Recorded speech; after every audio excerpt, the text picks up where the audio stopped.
Under the current national system, we track sheep and goats as mobs from property to property using property identification codes, PICs. Let's look at how we currently track our sheep and goats under our mob-based movement system. Meet Woolly. Woolly the sheep lives on River Run Farm with 630 others. Woolly is being moved to Wattle Downs Farm along with 400 other sheep. Wattle Downs Farm houses 1,300 sheep, including a few rams which the owner bought from a breeder. Sometime later, Wattle Downs decides to move a number of their sheep off the property. 60 sheep are sent to the abattoir where 1,400 others have already been delivered. 75 sheep are sent to Shady Tree Farmstead where there are already 575 head on property.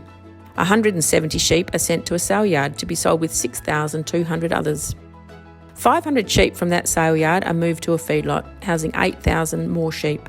Finally, approximately 1,200 feedlot sheep are moved to an export depot where there are already 21,000 sheep.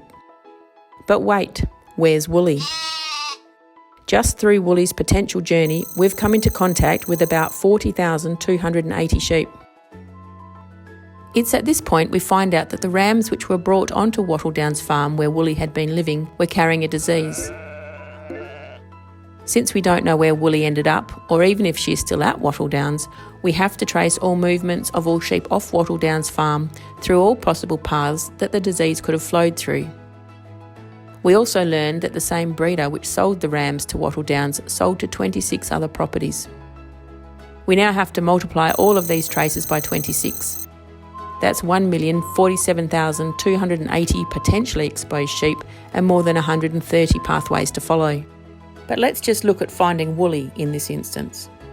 If Woolly had been tagged with an EID tag with a unique electronic number, we would have been able to trace her and the others from Wattle Downs as individual sheep, rather than needing to follow all the potential pathways they could have travelled down and all the other sheep they could have come into contact with.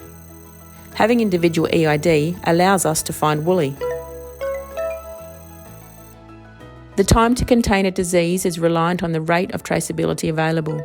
As a component of the whole system, EID helps us to trace specific stock and know which others have been in contact with them, improving our rate of detection, containment and response.